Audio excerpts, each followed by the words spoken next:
Home defense is probably the most stressful scenario a civilian gun owner could encounter. A crash or bump in the night, waking a homeowner up from an evening torpor or sound slumber, is a jarring proposition. Add to that a house or apartment full of family members for whom the homeowner is responsible, and things start moving very quickly. After calling the police, what weapon do you reach for to defend your family? Having nothing more than a baseball bat isn't going to give you much mental assurance or real physical protection in the event of a break-in. Countless people have taken the responsibility to arm themselves appropriately for the protection of themselves, their property, and their families. So, what's the best home defense gun? With hundreds of shotguns, rifles, and pistols to choose from, it can be difficult to decide which firearm will best suit your needs. To help you out, we've made a comprehensive analysis of the top performing guns for home defense on the market.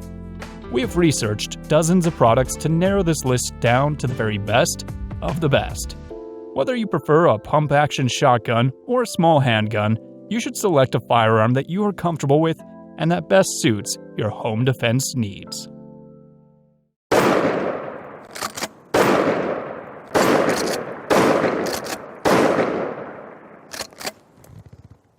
There are many options for self-defense. There are pistols, rifles and carbines, and even shotguns. This is one of them. This is the Tomahawk. The Tomahawk is a pistol grip-only 12-gauge shotgun. It's got a 16-inch barrel and 26.1 inches overall, so it doesn't classify as an NFA weapon. It is a legal shotgun. Now, when you pick up a shotgun, what's the first thing you want to do? You want to run the action. And what you'll notice on the Nighthawk Custom is the action is extremely smooth. Sometimes I think it's running on bearings. And it's because Nighthawk Custom hand hones the actions and the rails. So it's got a great smooth feel and a solid sound. Now the Hogue 4-end grip also adds and gives it a solid feel. Overall, it's really nice. It does have a one-shot extension. It's made of solid billet, so it brings the round count up from 4 to 5. You got a 4-round side saddle as well. The safety is a tactical type with a large button that's easy to get to. I don't shoot too many pistol grip only 12-gauge shotguns, and I was a little bit nervous about shooting the Tomahawk, but it was actually quite nice. That's thanks to the Vaincomp barrel porting system. The Vaincomp system features 62 ports near the end of the barrel. There are 31 on either side of the front sight. These ports allow hot gases to escape and reduce felt recoil. It also reduces muzzle flip and reduces flash. The system works amazingly well.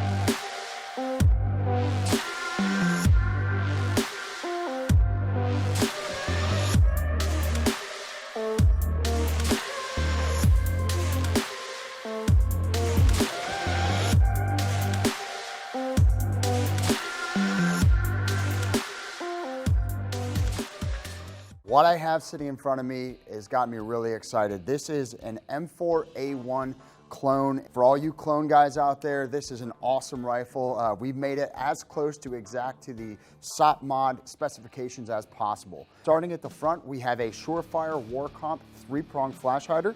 We have the RIS-2 rail, which you guys all know and love. So this rifle will come with the FDE rail ladders. It will come with a metal GI mag. In addition to that, we're going to have a flat trigger guard, a standard A2 pistol grip, as well as the SOP mod buttstock, and last but not least, the Geisley SSA trigger.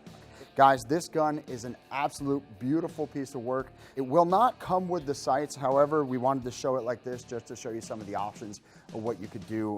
When they came out with this offering, back when I was in the Ranger Regiment, when we were fighting the Cowboys and Indians days, we did have the Troy metal flip-up sights. They did come with an EOTech and a 3x magnifier or an L-can. We're gonna leave that up to you guys because there's a lot of user preference there and how everybody wants to set up their kit. But we're very excited to offer this particular rifle as the next sprint gun. It will come with a 14.5-inch pin and welded heavy barrel. And also another neat feature, we tried to make it as clone specific as possible. We did include the UID tag with your serial numbers on there.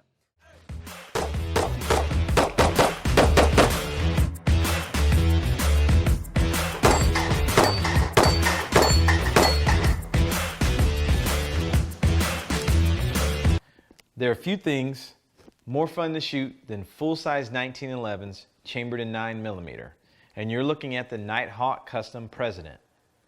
I've had more fun with this gun in the past couple days than I've had with pistols in a long time. While the President is an incredible shooter, it's also an incredible looker. You can't help but notice the gold barrel, which is a gold titanium nitride coating, and it's match grade, of course, so it's extremely accurate. If you look closely at the front sight, you'll notice this 18-karat solid gold bead. That's a nice touch.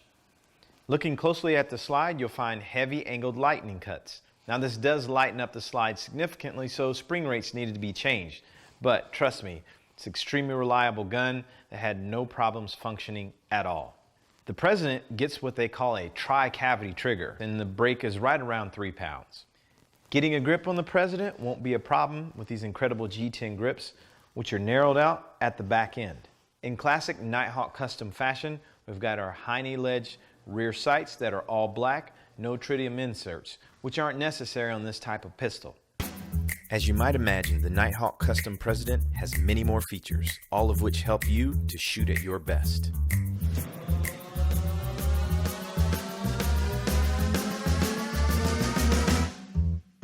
In fact, it allows you to shoot better, and that's what a good gun is supposed to do.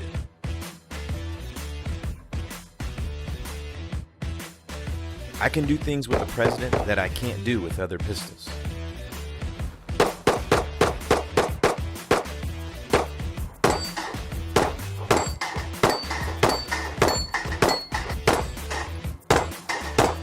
It's a lot of fun, and if you can't tell, I really like it.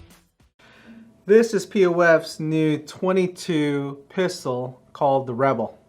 Now I had a chance to see this gun in person back at NHGW a few months ago, so we're really excited to see this gun finally hit our shelves.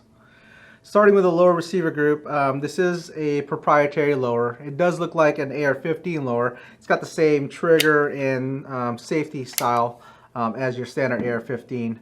This is a polymer injected lower receiver group that takes a 1022 magazine. This gun ships with a 10 round magazine, but this is just something I had laying around and I thought it looked a little bit better. As you'll also notice in the lower receiver group, the magazine is a, or at least the mag release is a paddle style mag release. So you can use it for right-handed or left-handed shooters. Rear extension is just a standard AR-15 buffer tube, and this is sporting the MFT pistol brace. But if you wanted to convert this into SBR, you simply swap that out, do a Form 1, and throw on your stock of choice. Grip is also an MFT pistol grip, and as mentioned, you could possibly swap the trigger group out for any other AR-15 trigger group out there, as well as the safety. Moving along to the upper receiver group, it is a monolithic upper receiver group, which means the upper receiver and the handguard is all a single piece, and you get a continuous top rail so you can mount your optic wherever you please. On the handguard portion itself, it has M-lock slots, so you can attach lights, lasers, whatever else you want to attach to a handguard. The very bottom edge of the handguard itself has got a little finger stop built in, which is nice because it is a shorter handguard. This prevents your hand from getting too far in front of the muzzle. The barrel on this upper receiver group is an 8-inch heat-treated 1 in 16 twist barrel with a 1/2x28 thread near the end. So this one in particular, I already have a suppressor mounted on, but it does ship with this somewhat faux suppressor deal. It's kind of a really glorified thread protector, but it does this part. And if you wanted to add a flash hider compensator, you could also do so. Any standard AR-15 223 muzzle device should work. As you notice, the bolt has got an extended handle for it for you to manipulate the charging of the weapon, or if you need to clear any malfunctions or whatever. Also to be noted, the mag well has been flared, so it easily accepts magazines, etc.